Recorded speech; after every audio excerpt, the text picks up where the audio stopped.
आइए दोस्त आइए, आइए दोस्त आइए, ढेर सारी बातें करेंगे और घूम घूम कर करेंगे। हाजी साहब क्यों नहीं करेंगे, बिल्कुल करेंगे साहब। आइए जी आइए,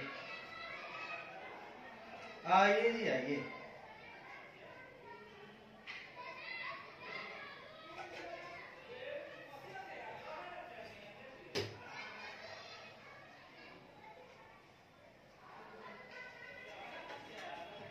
आइए भाई साहब आइए, आइए मेरे प्यारे मित्रों। हम लोग कहां तक पहुंच चुके हैं जी? हम लोग कहां तक पहुंच गए हैं जी? जहां भी पहुंच गए हैं उसके आगे ही चलेंगे जी। हम लोग 3.10 को देख लिए जी, 3.10 को देख लिए। अब आइए भाई साहब, हम लोग चलते हैं अगले पड़ाव की तरफ, और अगला पड़ाव कहता है मेरा 3.11 की बात करता है। हाँ जी भाई साहब, 3.11 की बात करता है भाई साहब। आइए भाई साहब देखते हैं क्या कहता है ये। हाँ जी भाई साहब, देखते हैं क्या कहता है भाई साहब। तो आइए भाई साहब आइए, बिल्कुल आइए भाई साहब, गाते मुस्कुराते आइए भाई साहब। 3.11 3.10 था आपका लोन्स एंड एडवांस के बारे में। अब 3.11 क्या कहता है? प्रोविजन एंड कंटीजेंट लायबिलिटीज का आपको ऑडिट करना है, उसके एसेसन को देखना है। जी हाँ भाई साहब, बिल्कुल देखेंगे। 3.10 को खत्म कीजिए पहले।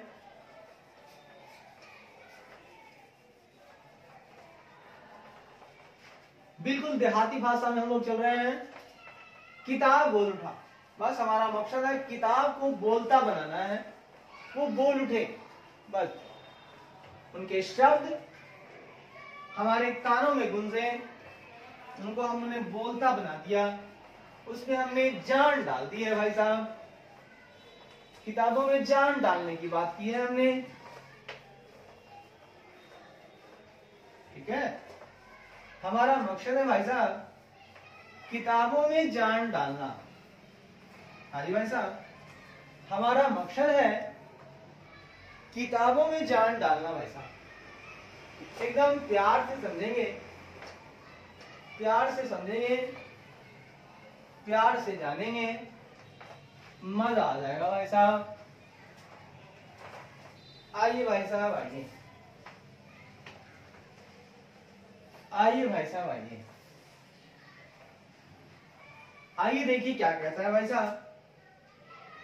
हमारा मकसद है किताबों में प्राण देना, किताबों में जान डालना। बस किताब बोल उठा देहाती भाषा में पढ़ाएंगे और किताबों में जान डालना, बस बिल्कुल देहाती भाषा में। आइए भाई साहब चलते हैं हम लोग 3.11 की तरफ चलते हैं। आइए भाई साहब, ये बातें कहता है भाई साहब provisions and contingent liabilities.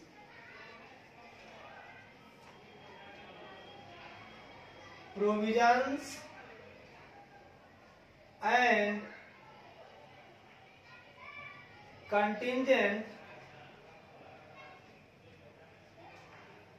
Liability. भाई साहब अगर हम बात करें प्रोविजन एंड कंटीजेंट लायबिलिटीज की, इसकी हिंदी होगी प्रावधान, प्रावधान और आकस्मिक देनदारियां। प्रावधान और आकस्मिक देनदारियां। हाँ जी भाई साहब, प्रोविजन एंड कंटीजेंट लायबिलिटीज की बात करेंगे, इसकी हिंदी होती है प्रावधान और आकस्मिक देनदारियां। भाई साहब आप कुछ प्रोविजंस बनाते हैं, आपकी कुछ आकस्मिक देनदारियां हैं, जैसे केस चल रहा था, लग रहा है कि देना पड़ जाएगा, ये कंटीजेंट लायबिलिटीज है, पड़ भी सकता है नहीं भी, अगर पड़ गया तो कंटीजेंट लायबिलिटी हो गया। तो इसके असर्शन तो चेक करेंगे तो सिबोप चेक करेंगे, C for completeness, E for existence, B for valuation, O for presentation and obligation और P for presentation and disclosure. ठीक है, राइट्स एंड ऑब्लिगेशन। ठीक है, तो यहां पे चूंकि आइटम आपका लगता है क्रेडिट वाला तो ऑब्लिगेशन देखना होगा।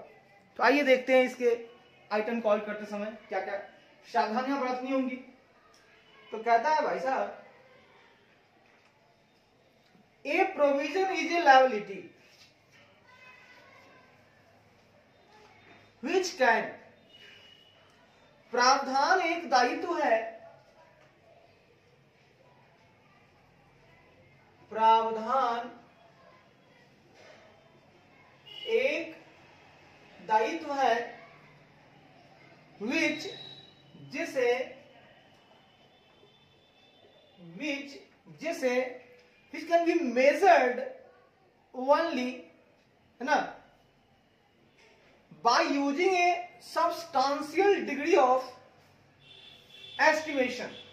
भाई साहब, using a substantial degree of estimation कहता है can be measured only using a substantial, मतलब पर्याप्त मात्रा में, मतलब जिसे केवल मेजर किया जा सकता है, सब्सटेंशियल डिग्री ऑफ एस्टिमेशन, तो कहता है जिसे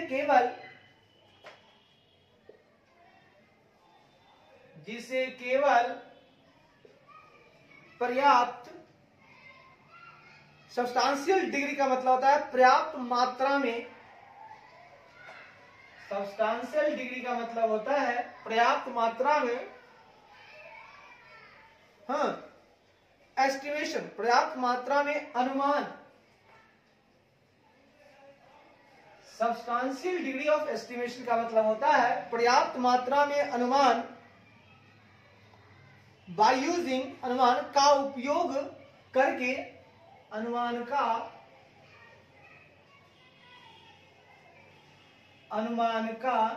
उपयोग करके कैन बी मेजर्ड, मापा जा सकता है।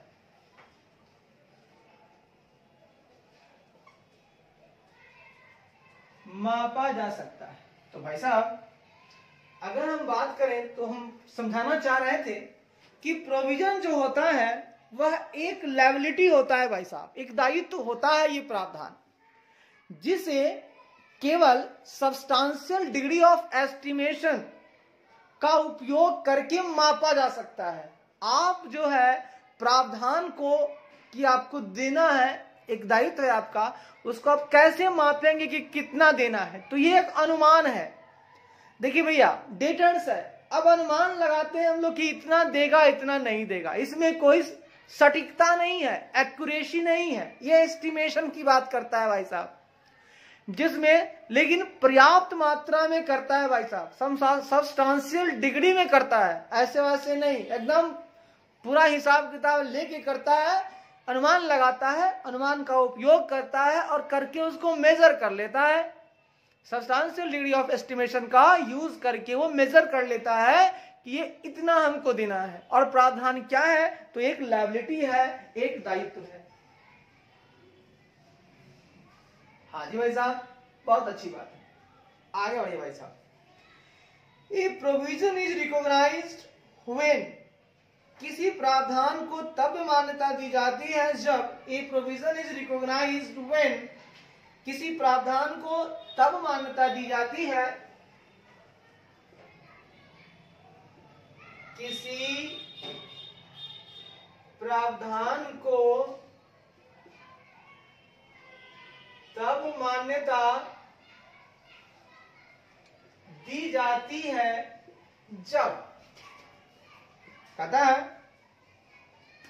A provision is recognised when, a provision is recognised when, a provision is recognised when, a provision is recognised when, a provision is recognised when, एक प्रावधान मतलब किसी प्रावधान को मान्यता तब मान्यता दी जाती है जब, भैया क्या कब दी जाती है, देखिए हम कब किसी प्रावधान को रिकॉग्नाइज कर लेते हैं कि भैया ये तो हमको देना होगा, इतना तो हमको देना होगा, उसका कुछ रूल है, 2-3 रूल है, उसको फिट बैठाइएगा तभी हम प्रोविजन को मानेंगे कि हमको अब ये रिकॉग्नाइज कर लेना है कि अब इतना वाला नहीं देगा, या हमको अगर देना है तो इतना देना है।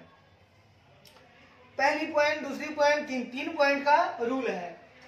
आइए भाई साहब पहली पॉइंट देखते हैं, कहता है भाई साहब an entity has a present obligation, ठीक है, as a result of a past events. वाह, कहता है ए एंटिटी हैज, किसी इकाई के पास, किसी इकाई के पास result of a past events, पिछली घटना के परिणाम स्वरूप, पिछली घटना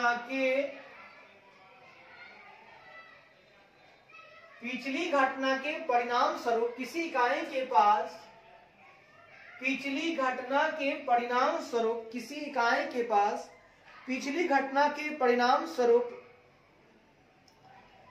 हाँ प्रेजेंट ऑब्लिगेशन हो जाता है, वर्तमान दायित्व, परिणाम स्वरूप वर्तमान दायित्व उसके पास है, परिणाम स्वरूप वर्तमान दायित्व, प्रेजेंट ऑब्लिगेशन में आता है आपका लीगल और कंस्ट्रक्टिव, कानूनी और रचनात्मक, कानूनी या रचनात्मक है। देखिए भाई साहब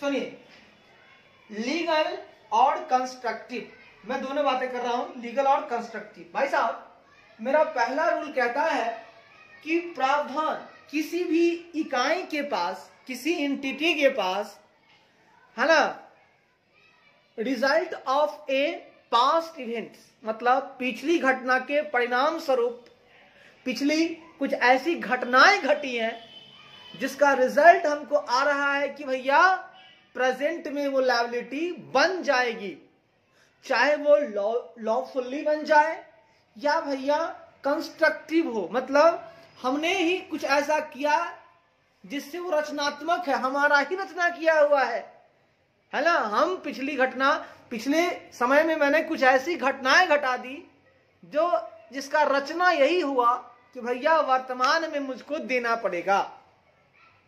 सपोज दैट हमने कोई सामान बेची, हमने उसको दिया कि आप जो है इसका गारंटी मैं लेता हूं, तो संभावना पिछली हमने दिया, अब उसका खराब होना ना होना तो वक्त पे ही निर्भर करता है, बट जितना टाइम हमने दिया है गारंटी वारंटी का, उस टाइम में अगर होता है तो वो आएगा। तो अब प्रोविजन हम लोग करते हैं कि हो सकता है आए, या कोई केस वेस चल रहा था तो कानूनी दायित्व जो है लग रहा था कि हमको नहीं देना पड़ेगा, बट हार गए, हमको देना पड़ा, तो लॉ वाला हो सकता है, कंस्ट्रक्टिव हो सकता है। ये जो लीगल, ये जो दायित्व है प्रेजेंट ऑब्लिगेशन, वो आपका लीगल भी हो सकता है और आपने कंस्ट्रक्टिव भी हो सकता है।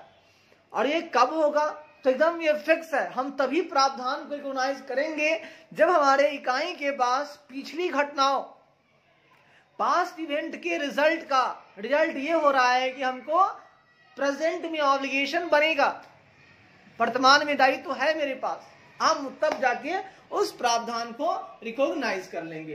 बढ़िया है भाई साहब, तो ये तो पहला पॉइंट हो गया। अच्छा, अब भाई साहब आइए दूसरी पॉइंट क्या कहती है। दूसरी पॉइंट कहती है भाई साहब, इट इज प्रोबेबल दैट, यह संभव है कि, यह कि इट इज प्रोबेबल दैट, यह संभव है कि an outflow of resources embodying economic benefits will be required to settle the obligation. यह आवश्यक है कि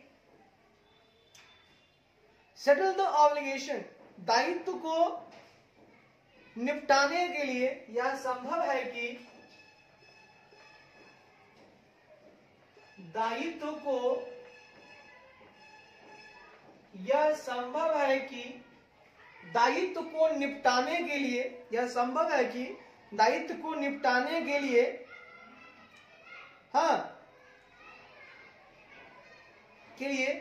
रिसोर्सेस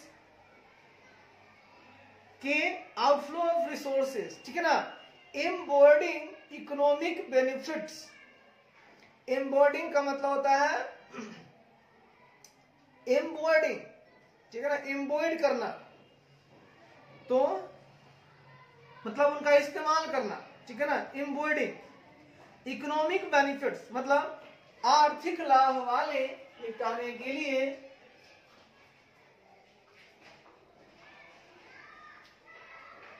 आर्थिक लाभ वाले, एम्बॉडिंग इकोनॉमिक बेनिफिट्स आर्थिक लाभ वाले आउटफ्लो ऑफ रिसोर्सेज संसाधनों के बहिर्प्रवाह लाभ वाले, संसाधनों के बहिर्प्रवाह, ठीक है ना भाई साहब, बहिर्प्रवाह की आवश्यकता होगी, will be required, की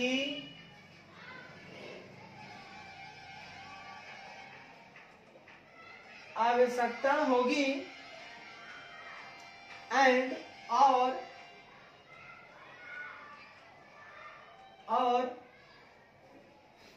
पॉइंट नंबर 3। सर ये क्या बोला आपने? भैया जो बोला समझा देता हूं। भैया मैंने ये बोला पहले पॉइंट में कि सर मैंने पास्ट में कुछ ऐसा इवेंट्स हुआ है, कोई घटनाएं घटी हैं जिनका रिजल्ट हो रहा है कि प्रेजेंट में हमको ऑब्लिगेशन बन जाएगा, वो भी लीगल भी बन सकता है, कंस्ट्रक्टिव भी बन सकता है ना, तो हम उस प्रोविजन को रिकॉग्नाइज कर लेंगे। दूसरा नियम कहता है यह संभव है कि, है ना, सेटल द ऑब्लिगेशन, दायित्व को निपटाने के लिए आपके आर्थिक लाभ वाले, एम्बॉडिंग इकोनॉमिक बेनिफिट्स, आर्थिक लाभ वाले जो आपके रिसोर्सेज हैं उसके आउटफ्लो की रिक्वायरमेंट हो सकती है। बिल्कुल सही बात है, दायित्व को निपटाना है तो आपके पास जो रिसोर्सेज होंगे जिनसे आपने आर्थिक लाभ कमाया है, ठीक है ना, तो उससे उसको आपको आउटफ्लो करना होगा। हाँ, आर्थिक लाभ वाले जो संसाधन है आपके पास, रिसोर्सेज हैं, आर्थिक लाभ वाले रिसोर्सेज क्या होंगे आपके पास? पैसा वैसा होगा। हाँ, आर्थिक लाभ आपको आ रहा है उससे, तो उस रिसोर्सेज को आउटफ्लो करने की आवश्यकता होगी। बिल्कुल सही बात है। जब भैया दायित्व को सेटल करना है तो माल वाल तो देना पड़ेगा ना, तो देना पड़ेगा, इसका मतलब एम्बॉडिंग इकोनॉमिक बेनिफिट्स, है ना, वाले जो है रिसोर्सेज का आउटफ्लो जब होगा तब हम उस प्रोविजन को क्या करेंगे भाई साहब? रिकॉग्नाइज कर लेंगे। जी ठीक है भाई साहब। अब आइए भाई साहब, तीसरा पॉइंट क्या कहता है? कहता है भाई साहब, ए reliable estimate can be made of the amount of the obligation. कहता है दायित्व की राशि का, बिल्कुल सही बात है, a reliable estimate can be made, किसका? Of the amount of the obligation. कहता है दायित्व की राशि का, दायित्व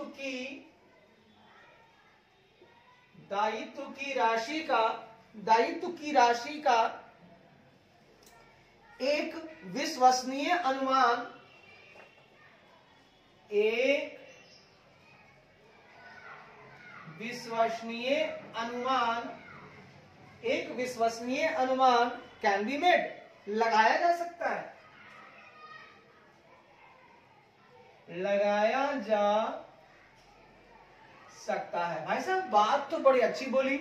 मैंने पहला बोला पॉइंट कि पास्ट इवेंट्स का रिजल्ट है कि आपको प्रेजेंट में ऑब्लिगेशन होगा, और दूसरा है कि जो ऑब्लिगेशन है उससे आपका जो भी इम्बोर्डिंग इकोनॉमिक बेनिफिट्स वाले जो संसाधन है, मतलब रिसोर्सेज है, उनको आउटफ्लो की आवश्यकता होगी। और तीसरा बोल रहा हूं मैं कि दायित्व की राशि जो होगी उसका एक विश्वसनीय अनुमान लगाया जा सकता है। ए भैया, मैं उसी प्रोविजन को रिकॉग्नाइज करूंगा, है ना, वो मेरे लिए लायबिलिटी होगी, बिल्कुल सही बात है। तो ध्यान रहे कि दायित्व की राशि जो भी बन रही है उसका एक reliable estimation can be made, विश्वसनीय अनुमान लगाया जा सकता है, तभी मैं उस प्रोविजन को रिकॉग्नाइज करूंगा। ध्यान रखिएगा भाई साहब, बिल्कुल सही बात है भाई साहब, पूरा ध्यान रखेंगे। आगे बढ़िए भाई साहब। आगे कहता है मेरे प्यारे मित्रों, मेरे प्यारे बंधुओं, आगे कहता है तीसरा point, if the above condition are not met, यदि उपरोक्त शर्तें पूरी नहीं होती हैं, यदि उपरोक्त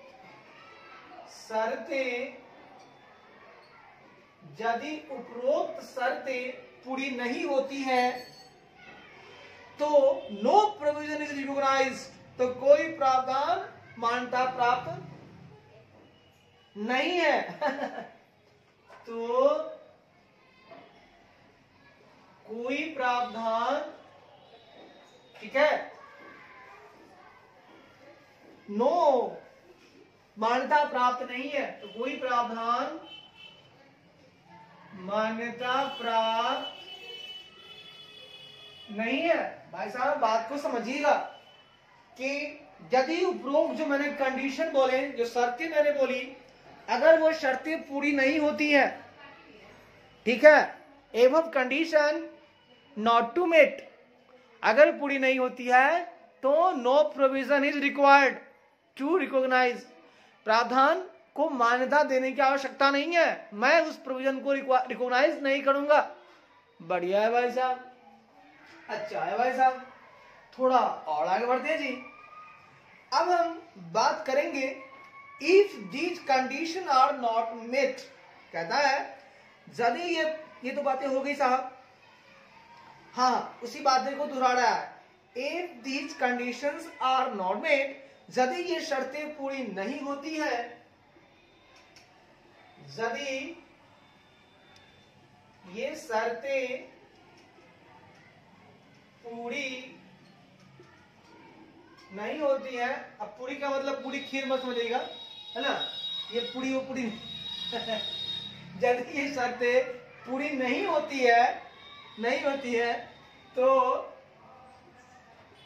है तो no provision should be recognised, किसी भी प्रावधान को मान्यता नहीं दी जानी चाहिए। तो किसी भी प्रावधान को मान्यता नहीं दी जानी चाहिए। वाह भाई साहब वाह, क्या बातें बोली। मैंने कहा भाई साहब यदि ये शर्तें पूरी नहीं होती है तो किसी भी प्रावधान को मान्यता नहीं दी जानी चाहिए। भाई साहब बात तो बड़े 1,00,000 टके की बात आपने कही है, मजा आ गया भैया, मजा आएगा यार, सजा नहीं है, समझेगा। अब भाई साहब एक उदाहरण मैं देता हूं आपको, एक उदाहरण मैं दे रहा हूं, बात को समझिएगा। मैंने कहा प्रोविजन में इंक्लूड, प्रोविजन में क्या क्या जुड़ सकता है, क्या क्या शामिल हो सकता है भाई साहब। तो कहता है प्रोविजन में include provision for litigation, provision for warranties etc, चर्चा मैंने किया। बढ़िया भाई साहब, कहता है प्रावधान में, कहता है भाई साहब प्रावधान में लिटिगेशन, मुकदमेबाजी का प्रावधान, मुकदमेबाजी का प्रावधान, comma provision for warranty, warranty का प्रावधान,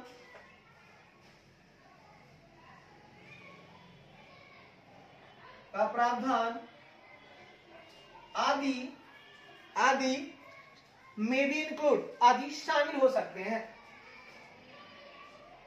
आदि शामिल हो सकते हैं। भाई साहब, हाँ भैया, मैंने क्या बोला बताइए, मैंने क्या बोला? भाई साहब, मैंने ये बोला कि प्रावधान में जो है प्रोविजन फॉर लिटिगेशन, मुकदमेबाजी का प्रावधान, या प्रोविजन फॉर वारंटी, वारंटी का प्रावधान आदि जो है भाई साहब शामिल हो सकते हैं। जी ठीक है भाई साहब, बढ़िया है भाई साहब। अब आगे बात करेंगे भाई साहब कंटीजेंट लायबिलिटीज। देखिए, हमने प्रोविजन की बातें तो कर ली, अब मुझे पढ़ना है प्रोविजन और कंटीजेंट लायबिलिटी दोनों। तो प्रोविजन को समझ में आ गया, अब भैया कंटीजेंट लायबिलिटी को समझने में मजा आ जाएगा। देखिए, बिल्कुल मजा आएगा। आइए भाई साहब, आइए, इसको हटाइए, है ना। वीडियो को रोक के आप लोग लिखेंगे, हैंड प्रैक्टिस करेंगे, ये बहुत जरूरी है। जितना लिखेंगे उतना बेटर होगा। आइए भाई साहब,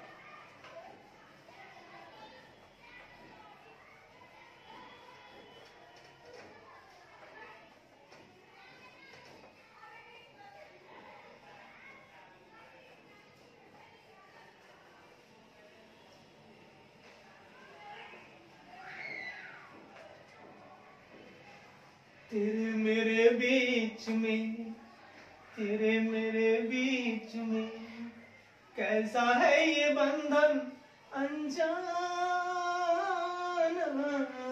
मैंने नहीं जाना, तूने नहीं जाना, मैंने नहीं जाना, तूने नहीं जाना, तेरे मेरे बीच में। आइए भाई साहब, आइए, कहता है एक कंटीजेंट लायबिलिटीज इज, एक आकस्मिक दायित्व है, एक आकस्मिक दायित्व है। भैया क्या है ये तो बता दो, ये तो बता दो क्या है, ये तो बता दो, ये तो बता दो क्या है, ये तो बता दो। आई बात है, कहता है भाई साहब a possible obligation that arises from past events। कहता है एक संभावित दायित्व,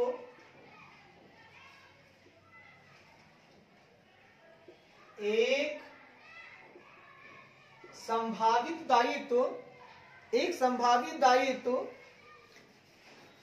that arises from past events, जो पिछली घटनाओं से उत्पन्न होता है, जो पिछली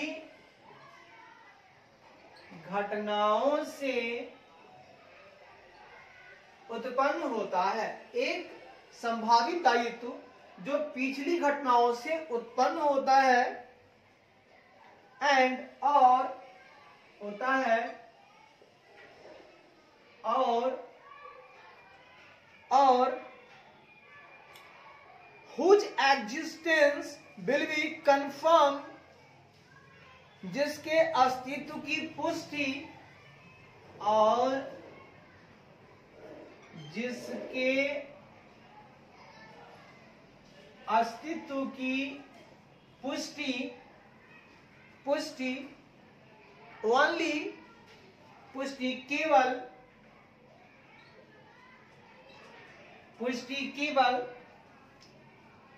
by the occurrence of or non-occurrence of one or more uncertain future events, केवल एक या अधिक अनिश्चित भविष्य की घटनाओं, केवल एक या अधिक, केवल एक या अधिक अनसर्टेन फ्यूचर इवेंट्स, अनिश्चित भविष्य की घटनाओं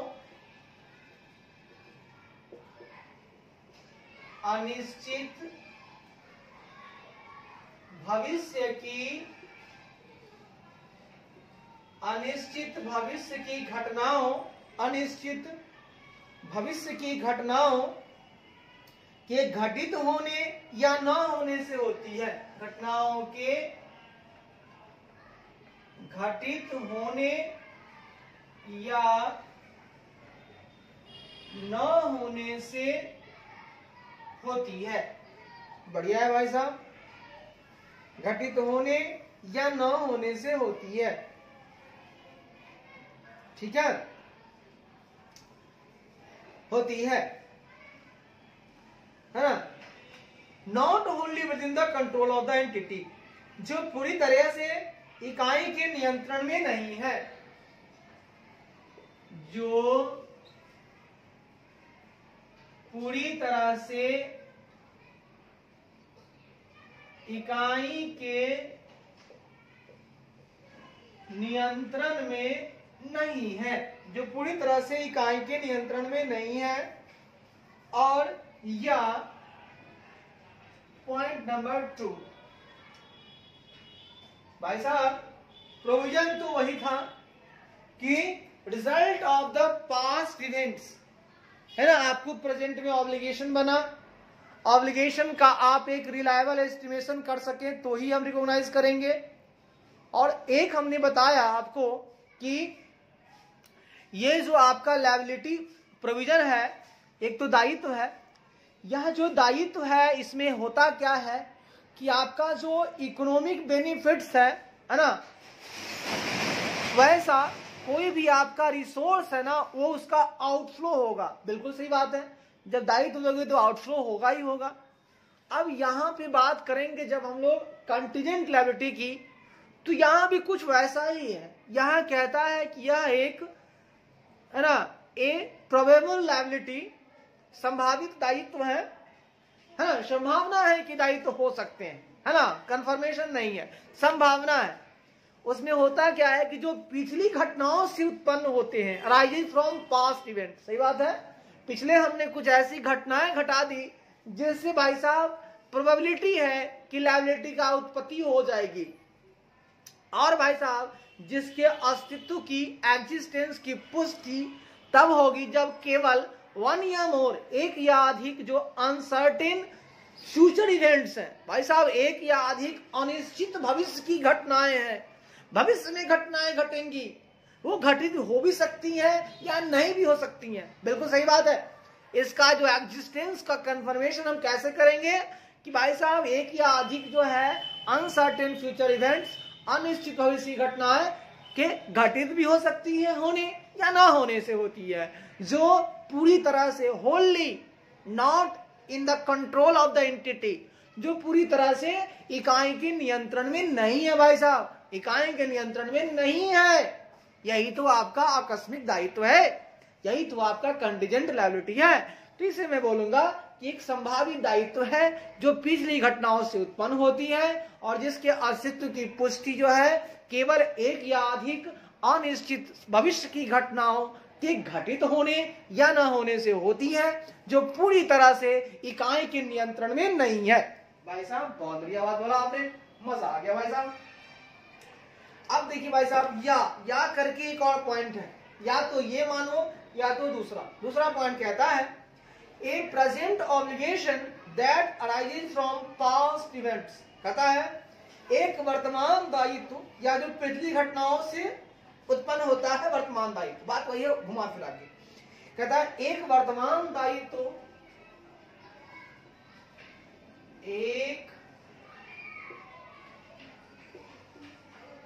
एक वर्तमान दायित्व जो पिछली घटनाओं से उत्पन्न होता है, जो पिछली घटनाओं से उत्पन्न होता है, जो पिछली घटनाओं से उत्पन्न होता है, but is not recognised because, लेकिन है ना पहचाना नहीं जाता क्योंकि, लेकिन पहचाना नहीं जाता,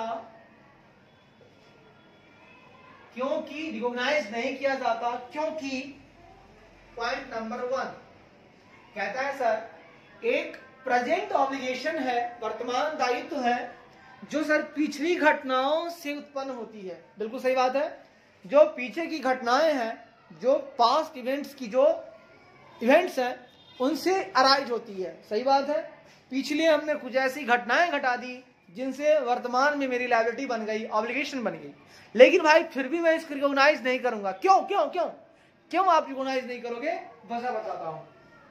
इसमें भाई साहब 2 पॉइंट है। पहला पॉइंट कहता है भाई साहब इट इज नॉट प्रोबेबल, यह संभव नहीं है कि, यह संभव नहीं है कि an outflow of resources embedding economic benefits, नहीं है कि will be required to settle the obligation। Sir सुनिए, यह संभव नहीं है कि दायित्व को निपटाने के लिए, यह संभव नहीं है कि दायित्व को निपटाने के लिए आर्थिक लाभ वाले संसाधनों के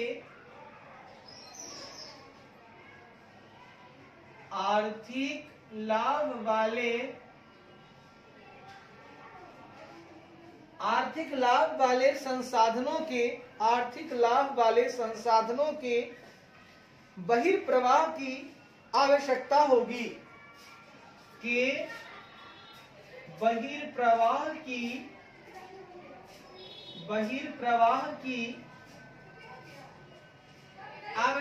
होगी, या एक और पॉइंट है, या पॉइंट नंबर 2। पहले पॉइंट को समझ भैया, मैंने ये बोला कि भले ही मुझे लगता है, संभव है कि भैया पिछली घटना से भैया वर्तमान में दायित्व उत्पन्न हो रहे हैं, लेकिन भैया रिकॉग्नाइज मैं नहीं करूंगा। क्यों नहीं करूंगा? क्योंकि यह संभव ही नहीं है कि दायित्व को निपटाने के लिए आर्थिक लाभ वाले संसाधनों के बहिर्प्रवाह की आवश्यकता होगी। भैया यहाँ आवश्यकता ही नहीं है, मेरा इकोनॉमिक जो बेनिफिट वाला जो रिसोर्सेज है उसका आउटफ्लो हो ही नहीं रहा है। जब आउटफ्लो नहीं हो रहा है तो ये दायित्व ही नहीं है, मैं इसको रिकॉग्नाइज ही नहीं करूंगा। बढ़िया है भाई साहब, एम्बॉयडिंग इकोनॉमिक बेनिफिट्स वाले जो रिसोर्सेज है उनकी आउटफ्लो की भी आवश्यकता ही नहीं यहाँ पर है। अच्छी है, तब भी हम इसको रिकॉग्नाइज नहीं करेंगे। और एक बात यह है, कहता है the amount of the obligation, दायित्व की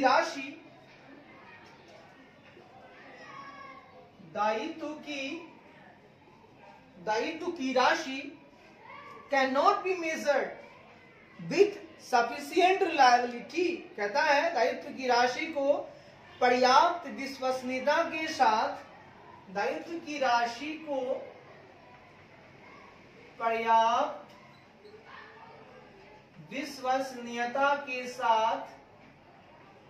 है ना, पर्याप्त विश्वसनीयता के साथ कैन नॉट बी मेजर्ड, नहीं मापा जा सकता है, के साथ नहीं मापा जा सकता है। भैया एक ये भी बात है, पहली बात तो मैंने बताई कि सर मैं लायबिलिटी को रिकॉग्नाइज नहीं कर रहा हूं क्योंकि मेरा एम्बॉयडिंग इकोनॉमिक बेनिफिट्स का जो रिसोर्सेज है उसका आउटफ्लो ही नहीं हो रहा है। और दूसरा भाई साहब दायित्व की जो राशि है उसको सफिशिएंट रिलायबिलिटी के साथ हम उसको मेजर ही नहीं कर सकते हैं। तो भाई साहब जब मेजर ही नहीं कर सकते हैं, जब हम लोग सफिशिएंट रिलायबिलिटी के साथ मेजर ही नहीं कर सकते हैं, तो फिर हम उस दायित्व की राशि को कैसे रिकॉग्नाइज कर लें? हम नहीं करेंगे भाई साहब। बढ़िया है भाई साहब, अच्छा है भाई साहब, अच्छा है भाई साहब, अच्छा है भाई साहब। आगे बढ़िए भाई साहब। अब भाई साहब हम लोग बात करेंगे, प्यारी प्यारी मीठी मीठी बातें करेंगे, भोली भाली बातें करेंगे, आगे बातें करते हैं। अब हम लोग चलेंगे असर्शन निकालने। ठीक है, हाँ जी भाई साहब, बिल्कुल सही बात है, आप रोक के लिख लेंगे भाई साहब।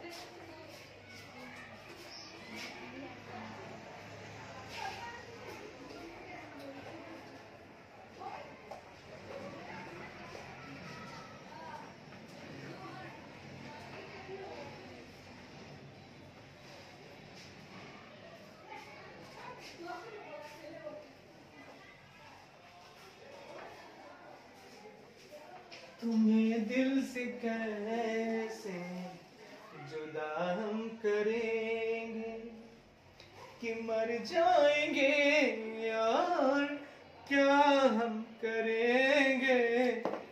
आए भाई साहब, आपको कुछ नहीं करना है, देखिए मुझे क्या करना है। कहता है भाई साहब, द बिलो टेबल, आइए प्यार मोहब्बत से, the below table summarizes the audit procedure generally required to be undertaken while auditing provision and contingent and liabilities। कहता है नीचे दी गई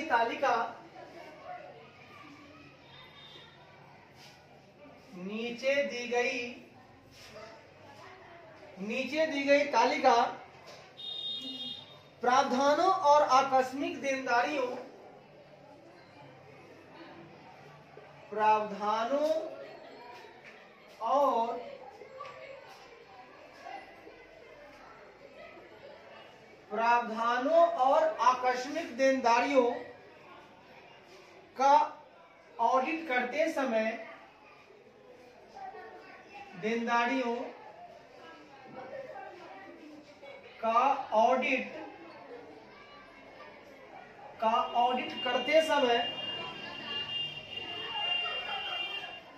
का ऑडिट करते समय जनरली आमतौर पर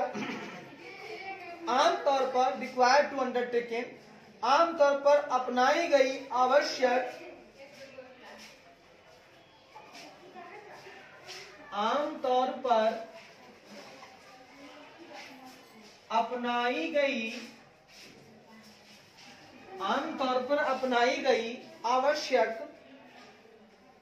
आवश्यक ऑडिट प्रोसीजर्स, ऑडिट प्रक्रियाओं,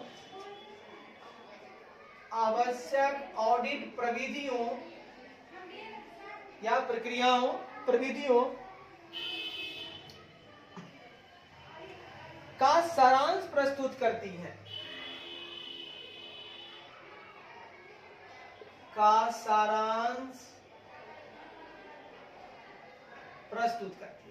भाई साहब, नीचे हम एक तालिका कर देंगे और ये तालिका आपके बड़े काम की है।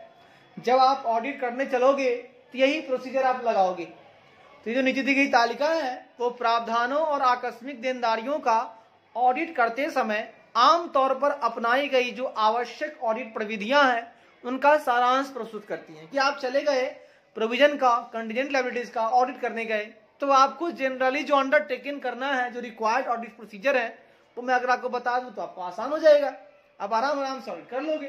ठीक है सर, बता दीजिए। आइए भाई साहब बताते हैं आपको। ये रहा भाई साहब आपका तालिका। भाई साहब इसको दो पार्ट में कर लोगे। इधर लिखेंगे भाई साहब ब्रीफ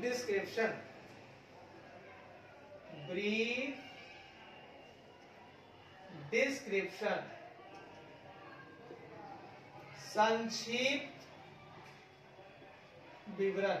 यहां क्या करेंगे भाई साहब, ब्रीफ डिस्क्रिप्शन, संक्षिप्त विवरण। इधर हमारे पास आएंगे ऑडिट प्रोसीजर्स,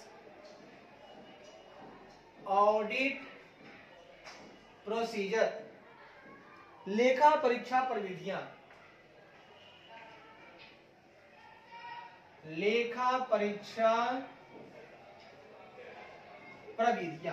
ले भैया ले।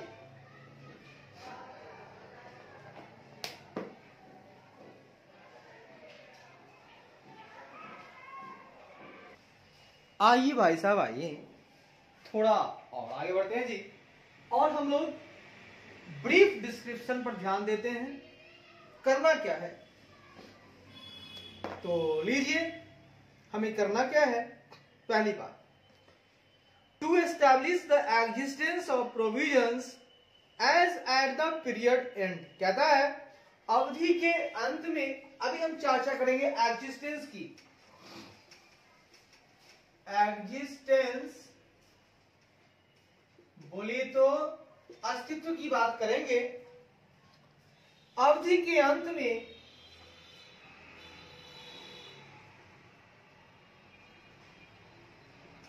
अवधि के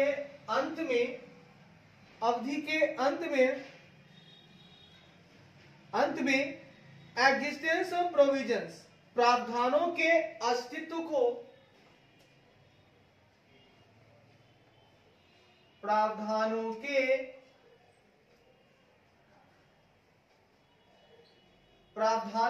अस्तित्व को स्थापित करना।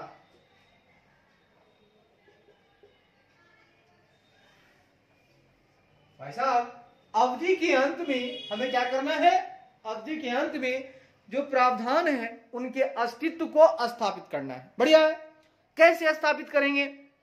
हम गए एज ऑडिटर चेक करने, भाई साहब कि ये एग्जिस्टेंस में है या नहीं। प्रोविजन एंड कंटीजेंट की एग्जिस्टेंस चेक करने में गया तो भैया ऑडिट प्रोसीजर में बताऊंगा, उसे फॉलो कर लो, एग्जिस्टेंस का पता चल जाएगा। बताइए ना सर, बताइए ना। आइए बताता हूं। आप पहला काम क्या करेंगे? सुनिए, आप करेंगे क्या?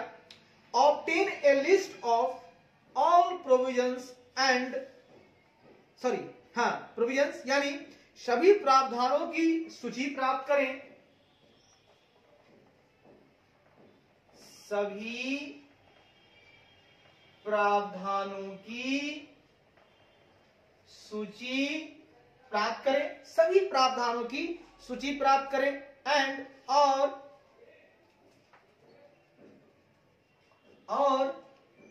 कंपेयर देम, और उनकी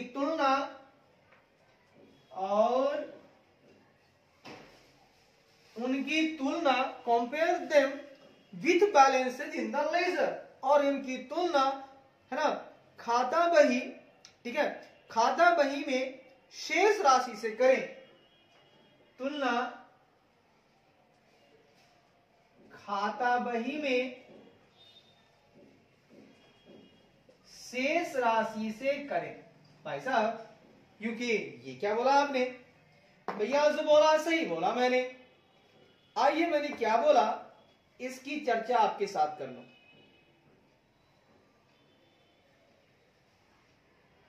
मैंने क्या बोला इसकी चर्चा मैं आपके साथ कर लूं। आइए, मैंने क्या बोला? मैंने बोला भाई साहब, एज ए ऑडिटर आप जाइए और जितने भी प्रोविजंस हैं उनके पास, आपकी एंटिटी के पास, सभी प्रावधानों की एक लिस्ट आप उनसे प्राप्त कर लीजिए।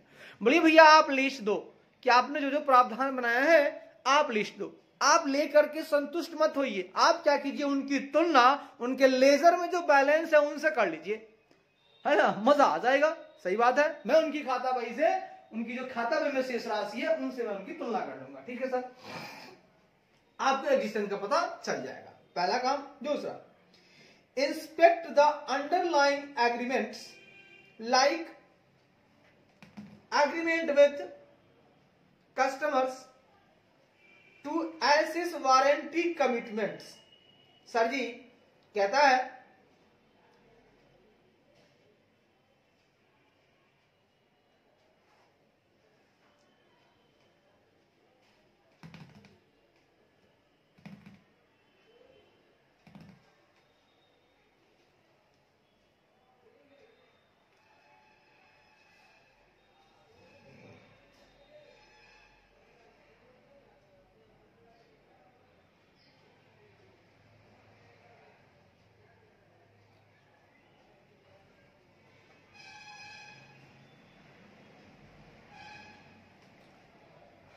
सुनिएगा,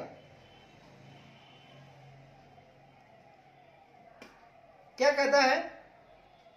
इंस्पेक्ट करने की बात करता है। किसको इंस्पेक्ट करना है? अंडरलाइंग एग्रीमेंट्स को। लाइक जैसे कि agreement with customer to assess the warranty commitments, any legal and other claims on the entity such that litigation, तो कहता है वारंटी प्रतिबद्धताओं, वारंटी कमिटमेंट्स, वारंटी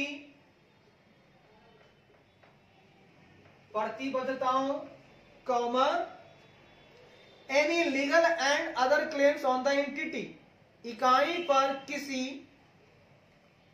किसी भी इकाई पर किसी भी कानूनी इकाई पर किसी भी कानूनी और अन्य दावों, कानूनी और अन्य दावों यानी लिटिगेशंस, यानी मुकदमों, यानी मुकदमों का टू एसेस, मुकदमों का आकलन करने के लिए, मुकदमों का आकलन करने के लिए, मुकदमों का आकलन करने के लिए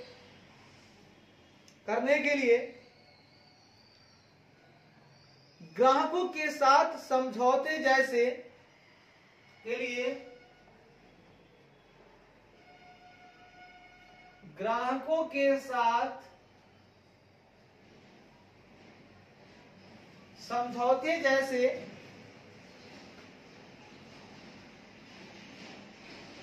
जैसे अंडरलाइंग एग्रीमेंट, जैसे अंतर्निहित समझौतों का, जैसे अंतर्निहित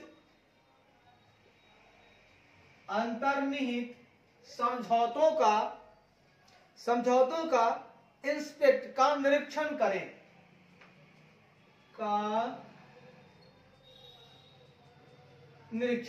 भाई साहब क्या बोला आपने? भैया से बोला, सही बोला मैंने। भाई साहब मैंने क्या बोला सुनिएगा। एक काम तो आप कर लिए, लिस्ट मांग लिए प्रावधान का, उनको लेजर से आपने मिला लिया। दूसरा काम कीजिए आप कि जो वारंटी कमिटमेंट्स हैं, इकाई ने किसी को वारंटी दिया है, ठीक है, कमिटमेंट किया है कि भैया मैं खराब होगा मैं इसका रिस्क लूंगा, ठीक है, वारंटी कमिटमेंट्स है, कॉमा इकाई पर किसी भी कानूनी और अन्य दावे हैं, यानी मुकदमे चल रहा है, लग रहा है कि मुकदमा है इन पर, है ना, वो भी कानूनी है, अन्य दावा है, मुकदमा है उन पर। अब भैया मुकदमा है तो उनका आकलन करने के लिए, एसेस करने के लिए कि वारंटी कितनी होगी, कितनी की हो सकती है ना, हमको प्रोविजन बनाना है ना, कितनी की वारंटी आ सकती है, इनको दावे में, मुकदमे में कितना देना पड़ सकता है। उनके लिए उनको ग्राहकों के साथ जो समझौते उन्होंने किए हैं, एग्रीमेंट विद कस्टमर, अपने ग्राहक के साथ समझौते जो किए हैं कि भैया मैं 50%, 60%, 90% जब तक भी है ना, मैं बहन करने के लिए तैयार हूं, या 100%, तो जो समझौते हैं वो, जैसे है ना, ग्राहकों के समझौते जैसे जो अंडरलाइंग एग्रीमेंट है, जो अंतर्निहित समझौते हैं, भाई साहब उनका निरीक्षण आप कर लो, ठीक है, उनका निरीक्षण आप करें, इसमें कोई दिक्कत वाली बात नहीं है भाई साहब, ठीक है भाई साहब, बढ़िया भाई साहब, आगे बढ़िए भाई साहब।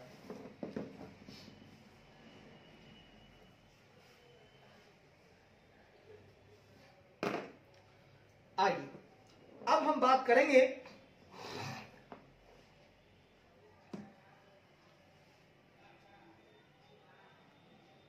अब भाई साहब हम बात करेंगे कंप्लीटनेस की बात करेंगे।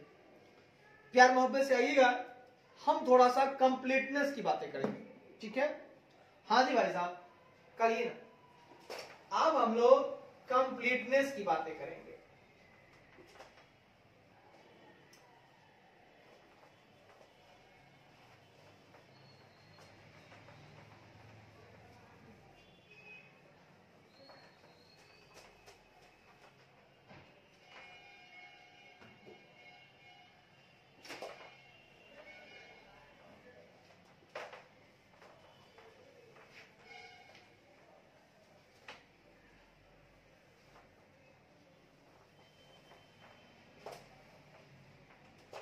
आइए भाई साहब, आइए हम बात करेंगे भाई साहब, कंप्लीटनेस की बात करेंगे। पूर्णता, पूर्णता में कहता है भाई साहब, provisions that were suppose to be recorded. भाई साहब, हाँ भैया, मैंने बोला, सर आपने क्या बोला? मैंने बोला भाई साहब, provisions that were suppose to be recorded, मतलब जिन प्रावधानों को दर्ज किया जाना चाहिए था, सपोज टू बी रिकॉर्डेड, जिन प्रावधानों को दर्ज किया जाना चाहिए था।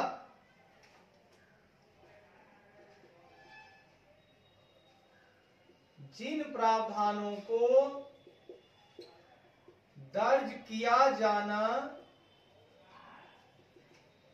चाहिए था, suppose to be recorded has been recognised in the financial statement, उन्हें वित्तीय विवरणों में मान्यता दी गई है। उन्हें वित्तीय विवरणों में मान्यता दी गई है। ठीक है, ये पूर्णता की बात करता है, कंप्लीटनेस की बात करता है।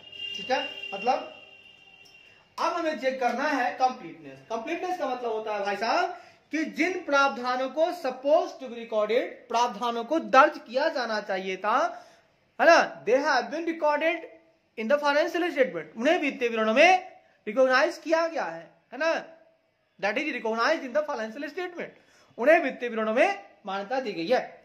इसके लिए आपको कुछ ऑडिट प्रोसीजर बताऊंगा, ध्यान से सुनिएगा। हाँ भाई साहब, सुनाइए ना, आइए सुनाते हैं, मीठी मीठी बातें करते हैं, प्यारी प्यारी बातें करते हैं। जी ठीक है, पहला काम, obtain the underlying working and the basis for each of the provisions. कहता है मेड फ्रॉम द मैनेजमेंट, कहता है प्रबंधन से, ठीक है ना, प्रबंधन से each of the provision made from the management, प्रबंधन से प्रत्येक प्रावधान के, provision made from the management, ठीक है ना, प्रबंधन से each of the provision made, प्रबंधन से प्रत्येक प्रावधान के,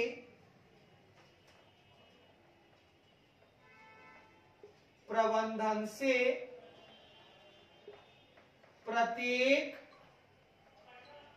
प्रावधान के, प्रबंधन से प्रत्येक प्रावधान के अंडरलाइंग वर्किंग, अंतर्निहित कामकाज, प्रावधान के अंतर्निहित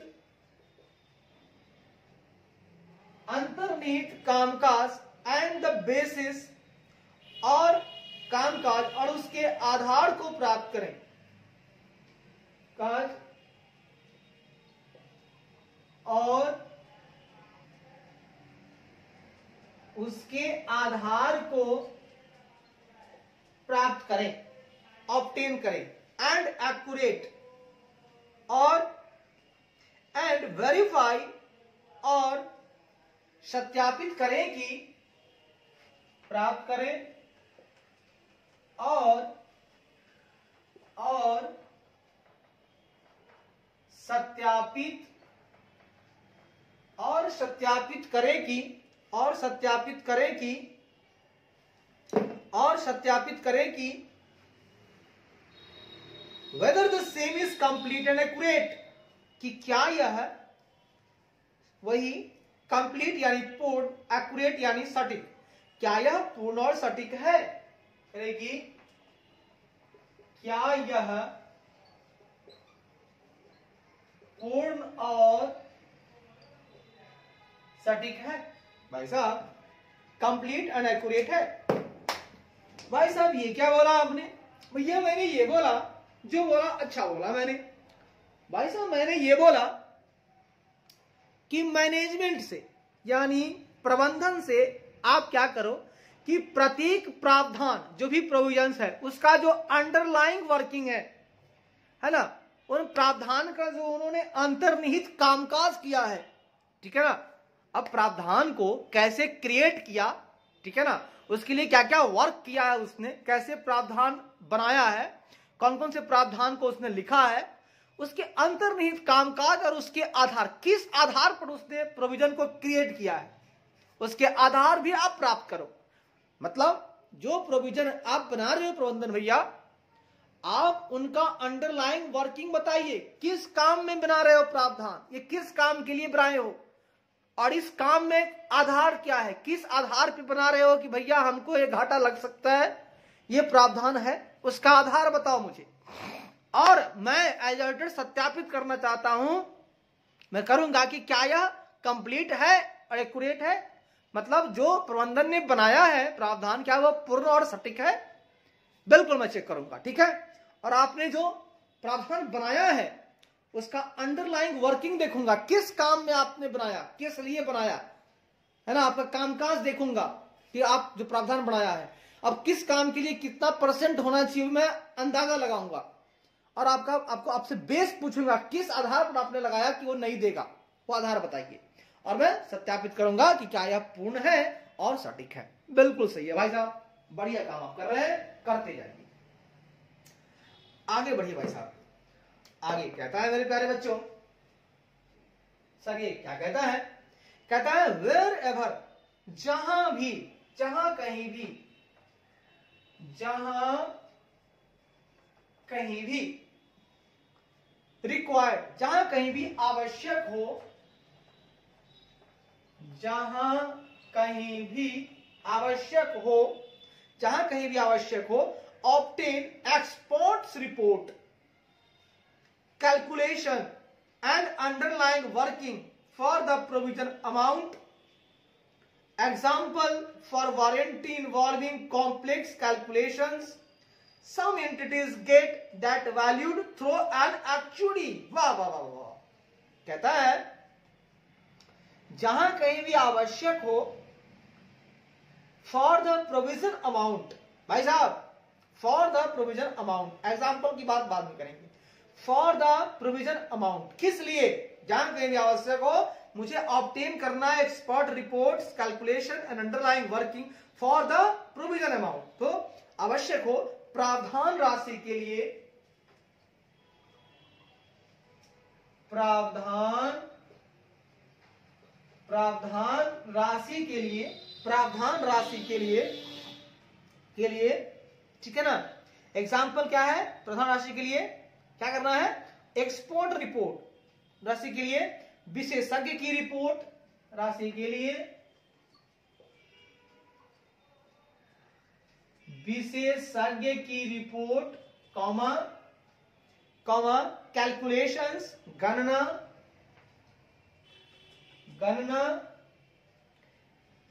एंड अंडरलाइंग वर्किंग, और अंतर्निहित कामकाज,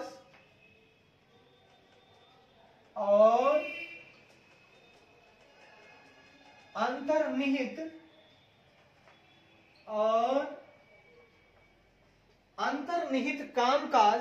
अंतर्निहित कामकाज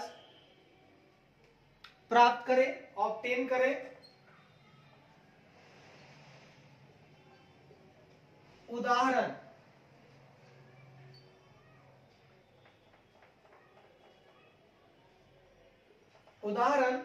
जब तक, जहां उदाहरण की बात मैं करूं तो उदाहरण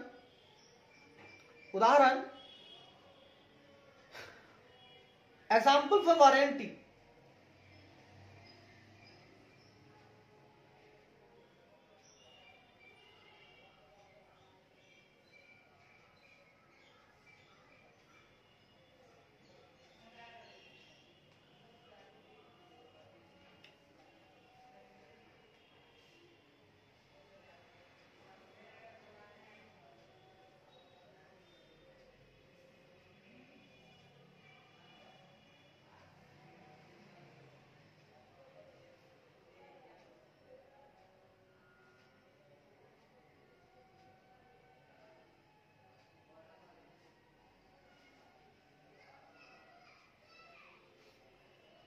उदाहरण के लिए example for warranty involving complex calculation, उदाहरण के लिए जटिल गणनाओं से जुड़ी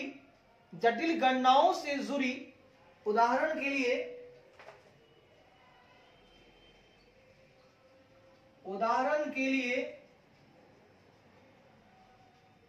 जटिल गणनाओं कॉम्प्लेक्स कैलकुलेशंस, जटिल गणनाओं इन्वॉल्विंग से जुड़ी वारंटी के लिए गणनाओं से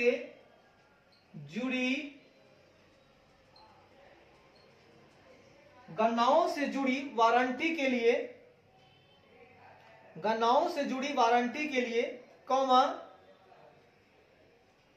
है ना, कॉमा some entities कुछ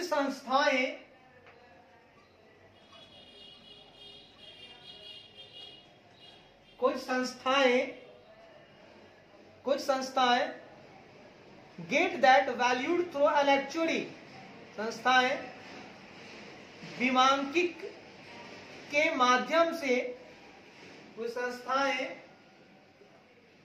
विमांकिक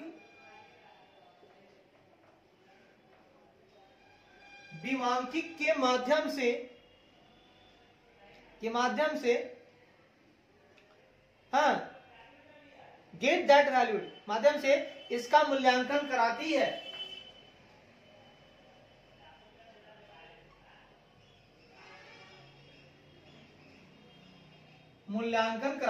ए बाबू साहब, हाँ भैया, क्योंकि ये क्या बोला आपने भैया, जो बोला बढ़िया बोला मैंने, और आगे बढ़िया ही बोलूंगा।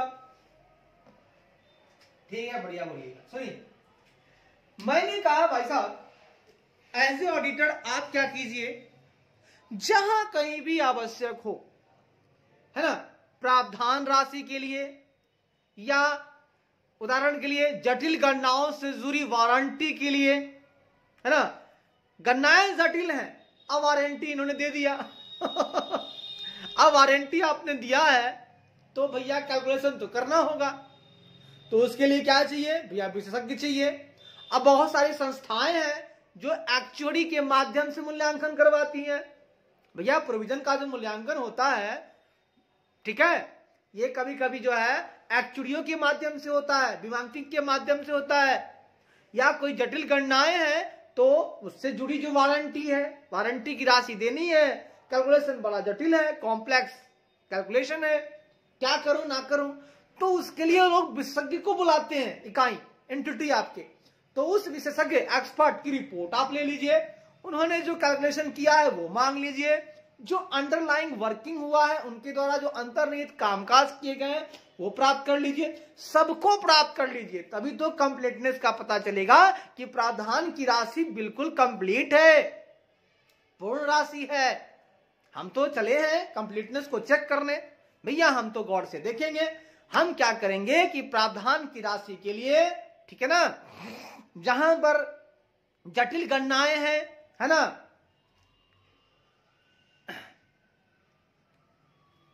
जहां पर जटिल गणनाएं हैं और उनसे जुड़ी है वारंटी, इन्वॉल्विंग वारंटी के लिए, ठीक है ना, गणनाएं जटिल है, वारंटी देनी है उनके लिए, या कुछ संस्थाएं जो है एक्चुअरियों को बुलाती है वैल्यूएशन करने के लिए, तो इन सबों के लिए मुझे विशेषज्ञ की रिपोर्ट चाहिए, चूंकि प्रावधान की राशि मुझे चेक करनी है, तो मुझे विशेषज्ञ की रिपोर्ट चाहिए, उनकी कैलकुलेशन चाहिए, उनकी अंडरलाइंग वर्किंग चाहिए, सब देखूंगा। भैया देख लो ना, मैं दिखाने के लिए तैयार हूं। बढ़िया है भाई साहब, आगे बढ़िए भाई साहब। आगे कहता है मेरे मित्र, सर ये क्या कहता है, कहता है इन सच केस, ऐसे मामले में,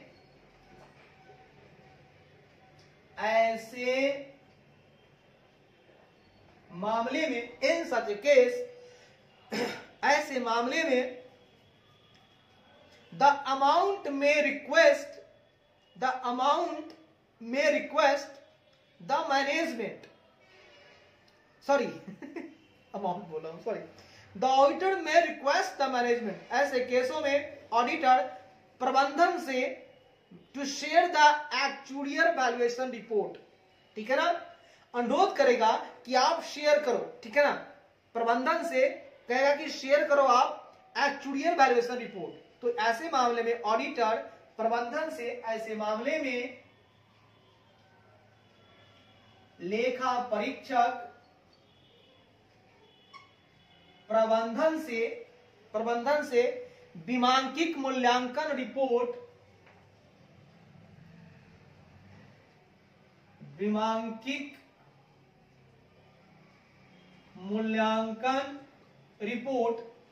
मूल्यांकन रिपोर्ट है ना, report share, actual valuation report, विमांकित मूल्यांकन रिपोर्ट साझा करने का अनुरोध कर सकता है, रिपोर्ट साझा करने का अनुरोध कर सकता है, साझा करने का अनुरोध कर सकता है। ऐसे मामले में लेखा परीक्षक प्रबंधन से विमांकित मूल्यांकन रिपोर्ट साझा करने का अनुरोध कर सकता है, ठीक है।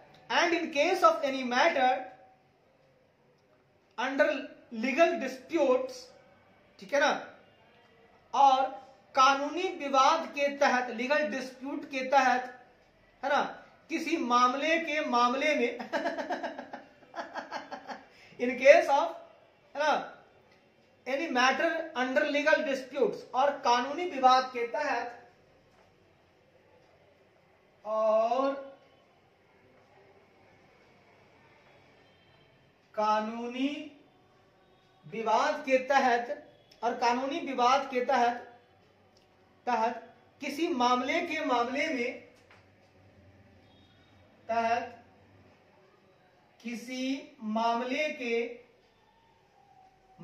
में, है ना, कोई मामला है, उस मामले में the auditor should request for assessment made by a legal expert, कहता है मामले में expert in relation to likelihood of a liability devolving on the entity, है ना, मामले में ऑडिटर को, मामले में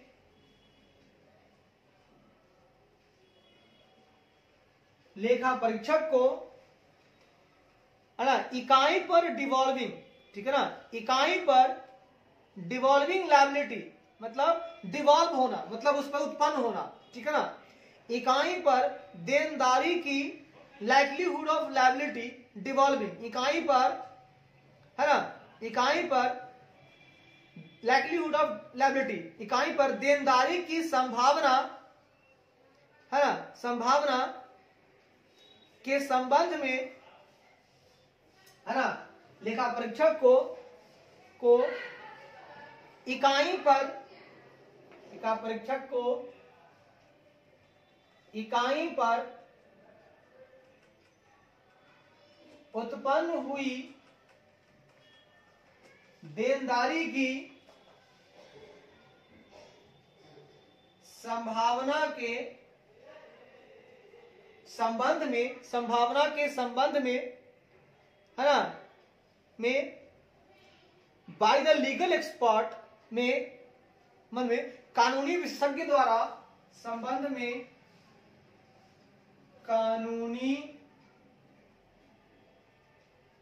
कानूनी विशेषज्ञ द्वारा मेड द्वारा, है ना, द्वारा असेसमेंट मेड द्वारा किए गए मूल्यांकन द्वारा,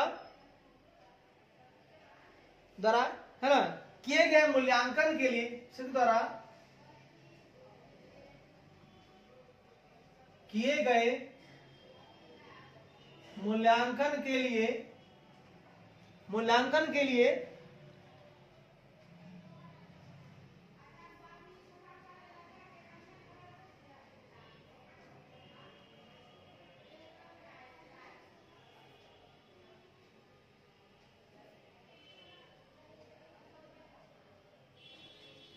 विशेषज्ञों द्वारा मूल्यांकन करने के लिए रिक्वेस्ट के लिए अनुरोध करना चाहिए, करने के लिए अनुरोध करना चाहिए सच दैट करना चाहिए।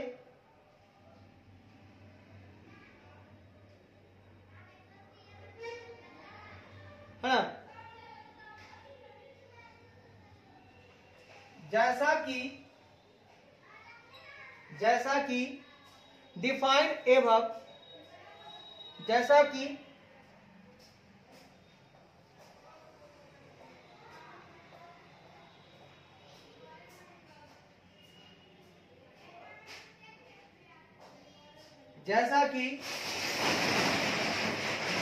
ऊपर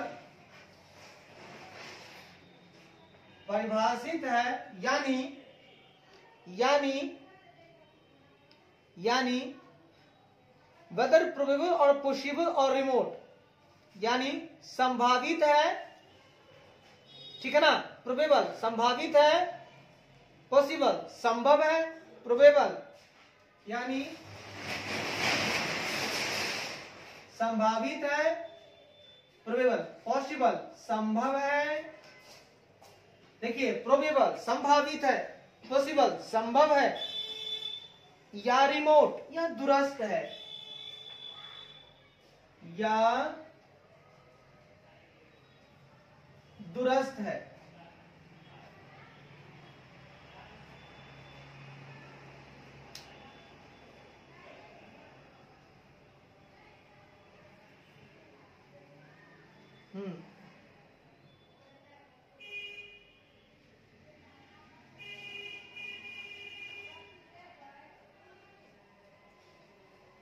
यानी क्या संभावित है, या संभव है, या दूरस्थ है। सर आपने क्या बोला? भैया मैंने जो बोला अच्छा बोला। सुनिए क्या बोला सर, आइए बात करते हैं। मैंने क्या बोला, आइए। मैंने कहा भाई साहब कि वो तो हो गई भैया, ऐसे मामले में, ठीक है ना, जो मामला है ऊपर जो बता रहा हूं विमांकिक वाला वगैरह वगैरह, कि एक्चुअलियों से काम करवाते हैं, वे प्रोविजन का एस्टिमेट करवाते हैं, वैल्यूएशन करवाते हैं। तो ऐसे मामले में लेखा परीक्षक जो है अपने प्रबंधन से कहेंगे कि भाई साहब एक्चुअल जो वैल्यूएशन रिपोर्ट है आप मुझे क्या करो, साझा करो, आप मेरे साथ वो क्या करो, आप मुझे शेयर कर दो, मैं देखना चाहता हूं। साझा करने का अनुरोध कर सकता है। मैं देखूंगा कि आपके एक्चुअरियर ने जो वैल्यूएशन किया है क्या वो बेस्ट है, सही है। और भाई साहब लीगल डिस्प्यूट के तहत, अगर कोई कानूनी विवाद के तहत अगर कोई मामला है, ठीक है ना, तो ऐसे मामले में लेखा परीक्षक जो है इकाई पर जो डिवॉल्व हो रही है, उत्पन्न हो रही है जो देनदारी, उसकी संभावना, उसकी प्रोबेबिलिटी, है ना, प्रोबेबल ऑफ लायबिलिटी, उस देनदारी की संभावना के संबंध में वो कानूनी विशेषज्ञ द्वारा मूल्यांकन करने के लिए अनुरोध कर सकता है, यानी अनुरोध करना चाहिए। देखिए, अगर आपके पास एक्चुअरियल वैल्यूएशन रिपोर्ट है, हमको दिखाइए, अनुरोध कर रहा हूं मैं, मुझको दिखाइए, मैं ऑडिटर हूं, आया हूं, देखूंगा। अगर कोई लीगल डिस्प्यूट है, कानूनी विवाद है, तो मैं ये कहूंगा कि ऐसे मामले में एज ए लेखा परीक्षक मैं बोलूंगा, इकाई साहब आपके ऊपर जो भी देनदारी की संभावना बन रही है उसको आप लीगल एक्सपर्ट, कानूनी विशेषज्ञ द्वारा आप मूल्यांकन करवाइए, आप उसका मूल्यांकन कानूनी द्वारा करवाइए, ऐसे वैसे मत करवाइए। अब जैसा कि ऊपर प्रभाषित है, यानी मतलब अगर ये संभावित है, क्या ये प्रोबेबल है, मतलब कानूनी विशेषज्ञ जो है वो निकालेगा, चेक करेगा कि पॉसिबल है, क्या संभव है कि इनको देनदारी देना ही पड़ेगा, का प्रोबेबल है, संभावित है कि देनदारी देना ही पड़ेगा इनको, या रिमोट है या दूरस्थ है, ये सारी बातें वो बताएगा। तो आप कानूनी विशेषज्ञ से ही काम करवाएं, मेरा यही अनुरोध है आपसे। लीगल एक्सपर्ट को बुलाएं, वो आपकी लायबिलिटी की जो प्रोबेबिलिटी है उसको वो वैल्यूएशन कर देगा और वो बता देगा कि भैया ये संभावित है, प्रोबेबल है, ये संभव है, क्या देना ही पड़ेगा इनको विवाद में, या रिमोट है, क्या है, तीनों में से कुछ भी बताएगा। जैसा बताएगा मैं सुनने को तैयार हूं, मैं देखने को तैयार हूं, मुझे चाहिए जानकारी। ठीक है, बढ़िया है साहब, आगे बढ़िए भाई साहब, आगे कहता है the auditor should then verify the underlying assumptions used by the expert with the data shared by the management. ठीक है ना, कहता है फिर लेखा परीक्षक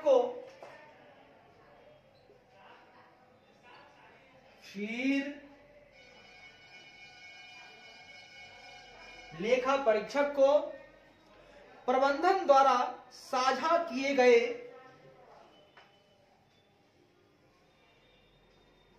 प्रबंधन द्वारा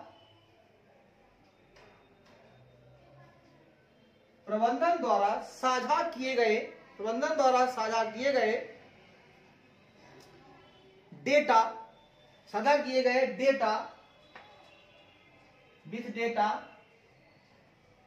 डेटा के साथ हाँ बाय द एक्सपर्ट विशेषज्ञ द्वारा विशेषज्ञ द्वारा उपयोग की गई के साथ विशेषज्ञ द्वारा उपयोग की गई, ठीक है ना, used by the expert with the data shared by the management. ठीक ना, एक्सपर्ट द्वारा उपयोग की गई अंडरलाइंग एग्जम्पशंस अंतर्निहित धारणाओं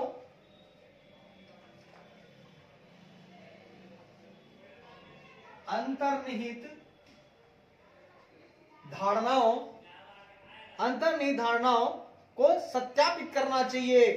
शुड बी वेरीफाई, को सत्यापित करना चाहिए, को सत्यापित करना चाहिए। भाई साहब, हाँ भैया, एज ए ऑडिटर मैं आपसे कुछ बातें कहना चाहता हूं।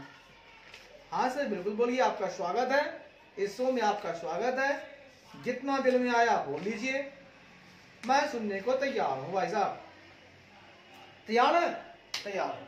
सुनिए, मेरा कहना है कि जब इतना हो जाएगा तो लेखा परीक्षक क्या करेगा कि प्रबंधन द्वारा जो शेयर डेटा है, जो साझा किया गया है, प्रबंधन ने साझा किया है, मैंने बोला है कि आप मेरे साथ शेयर करो, साझा करो, मूल्यांकन का रिपोर्ट, एक्चुरिया का रिपोर्ट वगैरह साझा करो, तो उस डेटा के साथ वो क्या करेगा कि विशेषज्ञ ने, एक्सपर्ट ने, ठीक है, जो भी उपयोग किया है, धारणाएं, अंडरलाइंग जो उनकी एजम्पशंस हैं, वो किन धारणाओं को लेकर के उन्होंने ऐसा किया है, उनकी धारणाओं के साथ ही जाके क्या करेगा,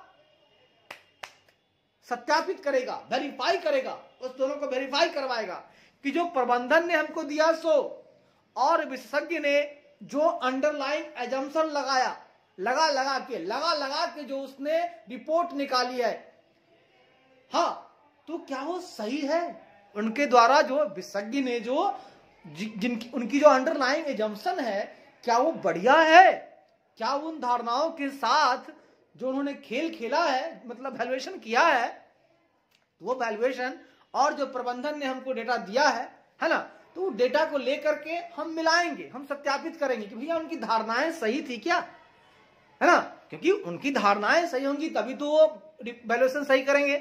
ठीक है ना, तो मैं उनकी अंडरलाइंग एजम्पशन को वेरीफाई करूंगा, है ना, जो डेटा हमको देंगे उनसे जाकर के एक्सपर्ट की जो भी यूज है अंडरलाइंग एजम्पशन, उनको देखेंगे किस एजम्पशन पे इन्होंने ऐसा किया।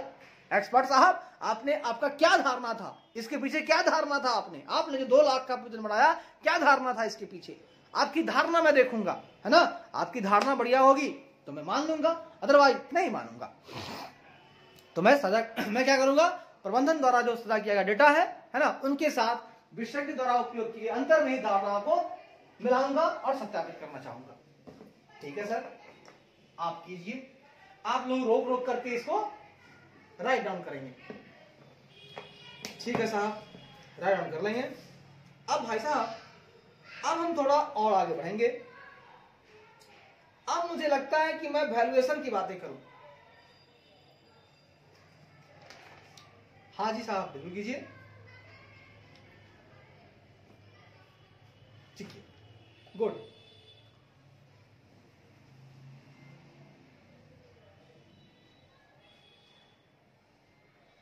देखिए भाई साहब, अब मैं थोड़ा और आगे बढ़ूंगा और मुझे इच्छा है कि वैल्यूएशन की बातें करूं मैं आपके साथ, और वैल्यूएशन की बातें खूब मजे मजे में करेंगे, लंबे चौड़े करेंगे, मजा आ जाएगा भाई साहब। भैया मजा लेने आए तो मजा मिलेगा, यहाँ सा थोड़े ना मिलेगा भैया। हाँ भैया, आइए भैया, चलिए कंप्लीटनेस को यहीं पर रोकते हैं।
आइए भाई साहब, हम लोग वैल्यूएशन की बातें करेंगे अब।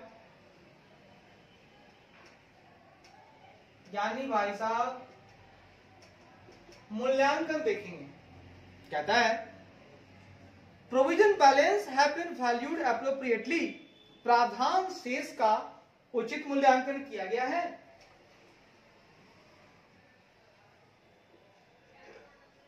प्रावधान शेष का उचित मूल्यांकन किया गया है। अब चेक करूंगा कि उचित मूल्यांकन किया गया है क्या। ठीक है सर, देख लीजिए। आइए भाई साहब, आइए। कहता है as per SA 500 audit evidence issued by the ICAI, ICAI द्वारा जारी SA 500 Institute of Chartered Accountants of India, ICAI द्वारा जारी एसए 500 वो क्या है, ऑडिट एविडेंस मतलब लेखा परीक्षा साक्ष्य, लेखा परीक्षा साक्ष्य आईसीएआई द्वारा जारी एसए 500 है, जो बात करता है ऑडिट एविडेंस की, जो बात करता है लेखा परीक्षा साक्ष्य की, कि साहब जब मैं ऑडिट करने जाऊंगा तो मेरे को एविडेंस चाहिए, बिना एविडेंस के मैं किसी भी बात को नहीं मानूंगा, हर बात की मुझे एविडेंस चाहिए। ठीक है सर, मिलेगा, चिंता करने की बात नहीं है। एसए 500 लेखा परीक्षा साक्ष्य when using the work of a management expert,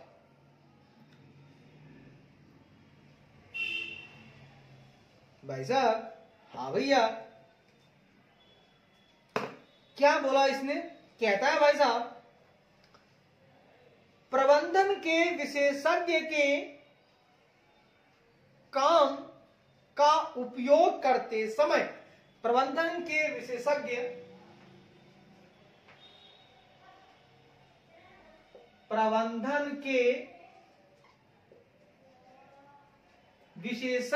expert, management expert, प्रबंधन के विशेषज्ञ के काम का उपयोग करते समय, विशेषज्ञ के काम का उपयोग करते समय, काम का उपयोग करते समय ऑडिट एविडेंस करते समय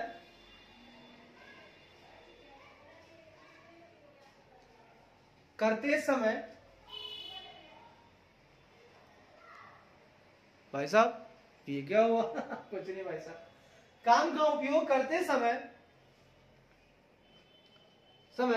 ठीक है ना, when using the work समय,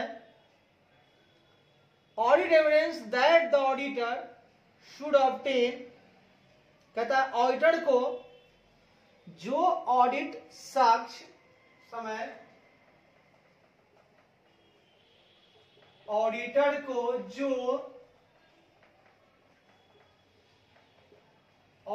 को जो लेखा परीक्षा साक्ष्य शुड ऑब्टेन प्राप्त करना चाहिए, साक्ष्य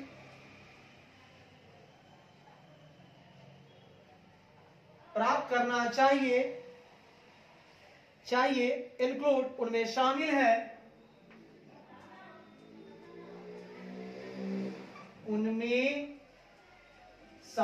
भाई साहब मैंने क्या बोला? एज पर इसे 500 audit evidence issued bye ICI when using the work of a management expert, audit evidence that the auditor should obtain include, भाई साहब क्या बात कही मैंने, सुनिएगा। मैंने कहा आईसीआई द्वारा जारी ऐसे 500 लेखा परीक्षा साक्ष्य के अनुसार, है ना, कहता है कि प्रबंधन के विशेषज्ञ मैनेजमेंट एक्सपर्ट के काम का उपयोग करते समय, ऑडिटर साहब आपने यूज कर रहे हो, आप प्रबंधन के एक्सपर्ट के काम का यूज कर रहे हो, खुद तो कुछ कर नहीं रहे हो, तो उस समय एज ए ऑडिटर आपको जो भी ऑडिट एविडेंस प्राप्त करना चाहिए, मैं बताता हूं ये ऑडिट एविडेंस आप लेके रखना, तभी उसके काम पर आपने यूज करना, ठीक है।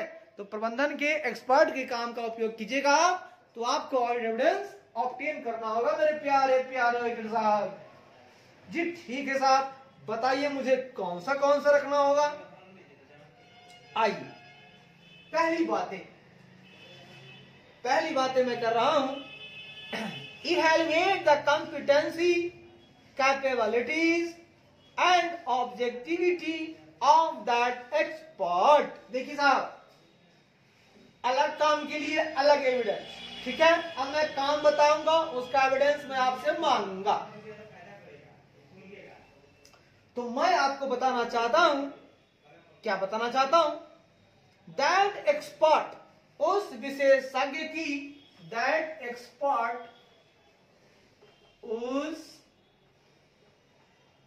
उस विशेषज्ञ की, दैट एक्सपर्ट उस विशेषज्ञ की कॉम्पिटेंसी, यानी भाई साहब योग्यता।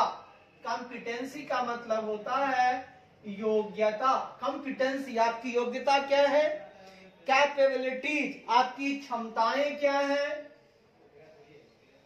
सॉरी भाई साहब, क्योंकि ये क्या हो गया भाई साहब, जो हुआ बढ़िया हुआ भैया, आराम से,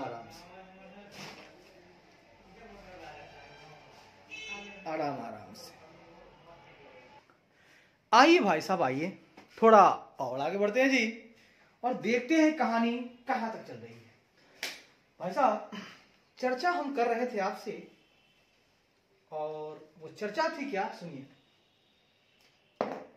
चर्चा हमारी थी कि आईसीआई द्वारा जारी इससे 500 लेखा परीक्षा साक्ष्य कहता है कि प्रबंधन के विशेषज्ञ के काम का उपयोग करते समय ऑडिटर को जो लेखा परीक्षा साक्ष्य प्राप्त करना चाहिए उनमें शामिल क्या है, सुनिए।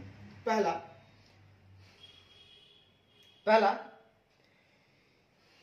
Evaluate the competence, capabilities and objectivity of that expert. उस एक्सपर्ट के लिए उस विशेषज्ञ की योग्यता, क्षमताओं, कॉम्पिटेंसी क्षमताओं, योग्यताओं, कैपेबिलिटीज क्षमताओं और ऑब्जेक्टिविटी और निष्पक्षता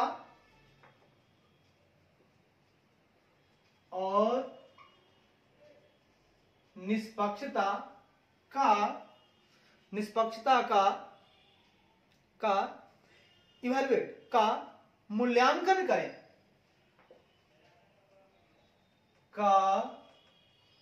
मूल्यांकन करें, भैया ऐसे ऑडिटर आप क्या कीजिए, सुन के लीजिएगा, प्यार मोहब्बत से लीजिएगा, कि आपको जो ऑडिट एविडेंस लेना है उस एक्सपर्ट की कॉम्पिटेंसी, योग्यता, कैपेबिलिटीज, क्षमता, ऑब्जेक्टिविटी, निष्पक्षता, उसके मूल्यांकन करने के लिए वो कितना, उसको इवैल्यूएट करना है, वो कितना योग्य है, कितनी उसकी क्षमताएं हैं, वो कितना निष्पक्ष है, उसके लिए आप क्या प्राप्त करेंगे? सुनिए, उसके लिए आप प्राप्त करेंगे whether the expert is employed by the entity. अब वहां एविडेंस क्या देखना, सुनिए, whether the expert is employed by the entity, क्या विशेषज्ञ इकाई द्वारा नियोजित है, क्या विशेषज्ञ इकाई द्वारा नियोजित है, क्या विशेषज्ञ इकाई द्वारा नियोजित है, या इज एन आउटसाइड पार्टी, या कोई बाहरी पक्ष है, या कोई बाहरी पक्ष है।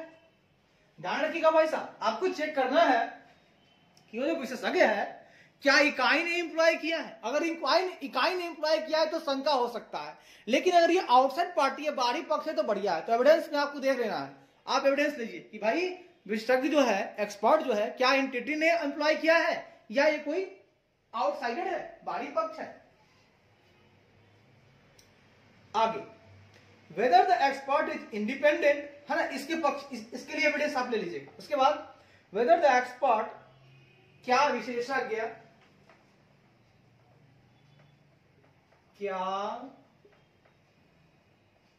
क्या विशेषज्ञ is independent in respect of the entity, क्या विशेषज्ञ इकाई के संबंध में स्वतंत्र है, क्या विशेषज्ञ इकाई के संबंध में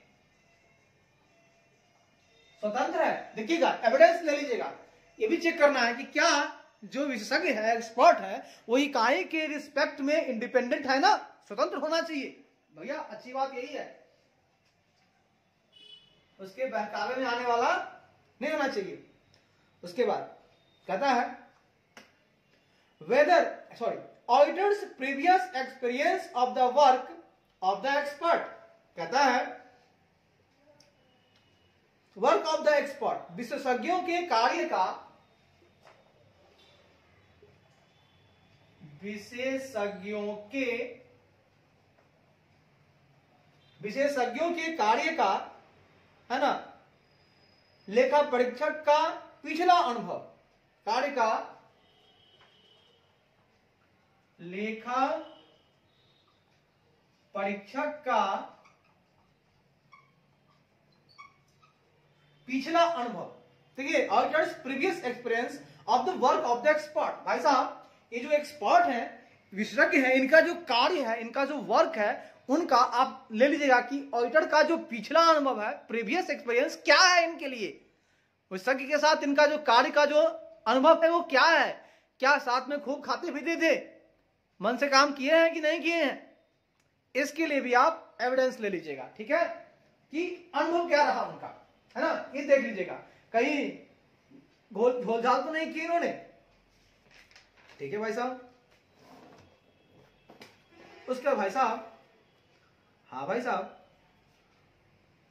कहता है नॉलेज ऑफ द एक्सपर्ट, विशेषज्ञ का ज्ञान, विशेषज्ञ का ज्ञान, हिज क्वालिफिकेशन, उसकी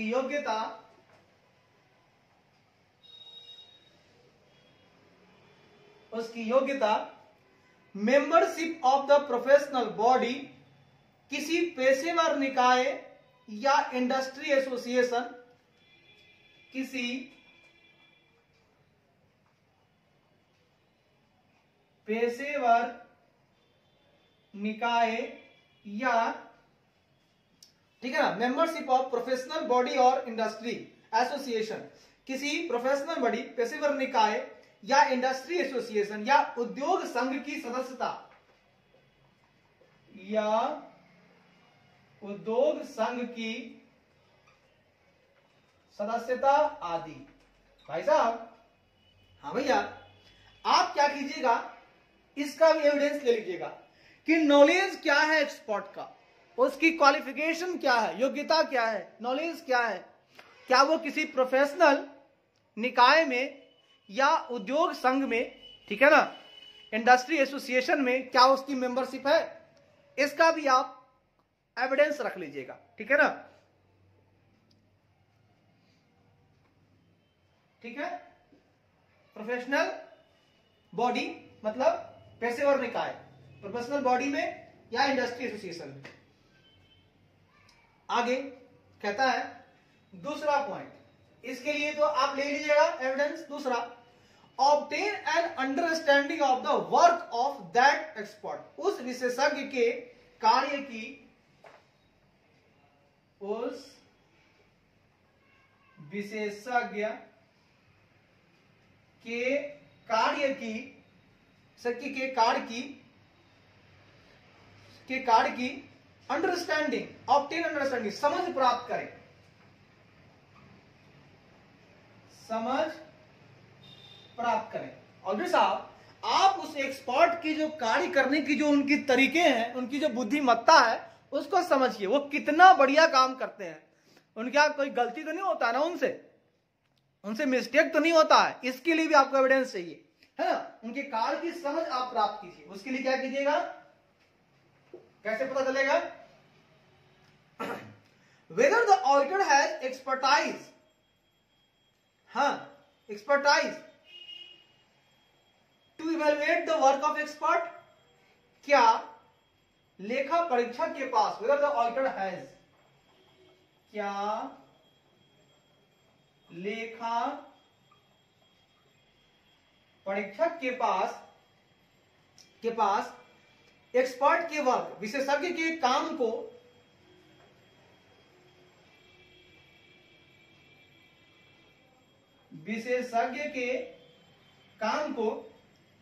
को इवैल्यूएट, को मूल्यांकन करने की, काम को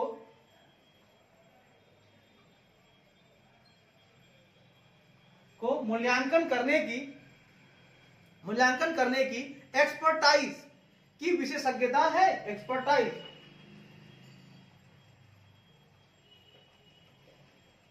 कहता है क्या लेखा परीक्षक के पास, भाई साहब इसका भी एविडेंस आप लीजिएगा, उसी में कह रहा है विशेषज्ञ के कार्य का कैसे आपकी समझ होगा। तो भैया ऑडिटर साहब, क्या आपके पास विशेषज्ञ के काम को, एक्सपर्ट के वर्क को इवेलुएट करने के लिए आपके पास एक्सपर्टाइज है, विशेषज्ञता है, तभी तो आप एक्सपर्ट को समझ पाइएगा, आपके अंदर विशेषज्ञता होगी तभी तो कर पाइएगा।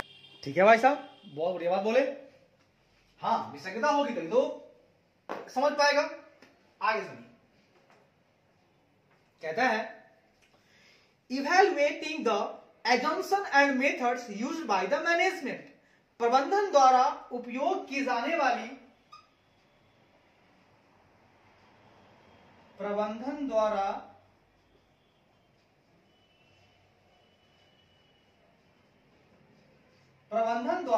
उपयोग की जाने वाली assumption, मान्यताओं, मेथड्स, विधियों,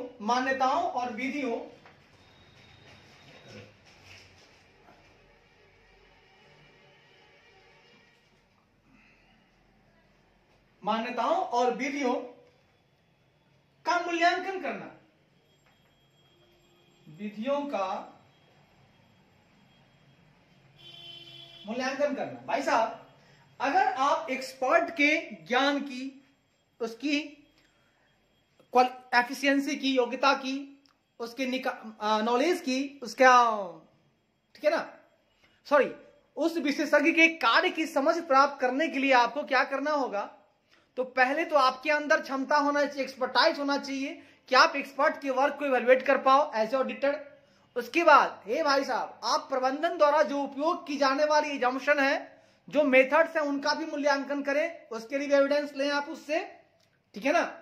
अब भाई एक्सपर्ट कैसे काम करेगा, प्रबंधन जो बताएगा, है ना, प्रबंधन जो एजम्पशन ले रहा है, मेथड ले रहा है, उसी को देख देख करके तो एक्सपर्ट अपना कुछ नया निकालेगा, तो इसको भी समझना आपको जरूरी है। आगे कहता है evaluating the nature of internal और external data used by the expert, विशेषज्ञों द्वारा उपयोग किए गए, विशेषज्ञों द्वारा उपयोग किए गए, विशेषज्ञों द्वारा उपयोग किए गए, सॉरी ठीक है, विशेषज्ञों द्वारा उपयोग किए गए आंतरिक या बाह्य डेटा, आंतरिक या बाह्य डेटा की प्रकृति का मूल्यांकन करना, डेटा की प्रकृति का मूल्यांकन करना। ए भाई साहब, हाँ भैया, बात को समझने का प्रयास करेंगे। मैं जो कहना चाहता हूं, मैं कहना चाहता हूं कि अगर आप एक्सपर्ट को समझना चाहते हैं, उसके कार्य की समझ चाहते हैं, तो एज ए ऑडिटर आपको अंदर एक्सपर्टाइज होना चाहिए कि आप विशेषज्ञ के काम को मूल्यांकन कर सके। दूसरा काम, प्रबंधन द्वारा जो भी उपयोग हो रहा है, जम्पशन जो भी उपयोग हो रहा है, मेथड, उसका भी मूल्यांकन आप करिए, तभी तो समझ आएगी। उसके बाद विशेषज्ञ द्वारा जो उपयोग किया जा रहा है, विशेषज्ञ ने कुछ आंतरिक या बाह्य डेटा लिया होगा मैनेजमेंट से, और तो उसका नेचर क्या है, आंतरिक डेटा का नेचर क्या है, बाह्य डेटा का नेचर क्या है। नेचर का मतलब आंतरिक डेटा है, मिलीभगत वाला नहीं होना चाहिए, या बाह्य डेटा है, मिलीभगत वाला नहीं होना चाहिए, उस प्रकृति का है। आप वैल्यूएशन कीजिए, तभी तो विशेषज्ञ का अच्छे से काम कर पाएगा।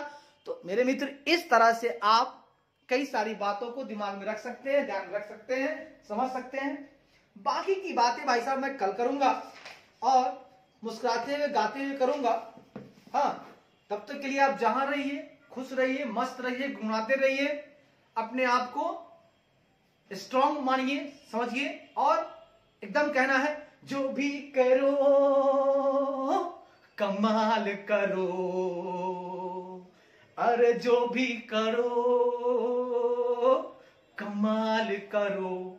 और बोलना है आपको, we are energetic, we are energetic, we are energetic. Energy, ऊर्जा में कोई कमी नहीं। खुद को पढ़ने के बाद कहना है थैंक्स, वेल डन।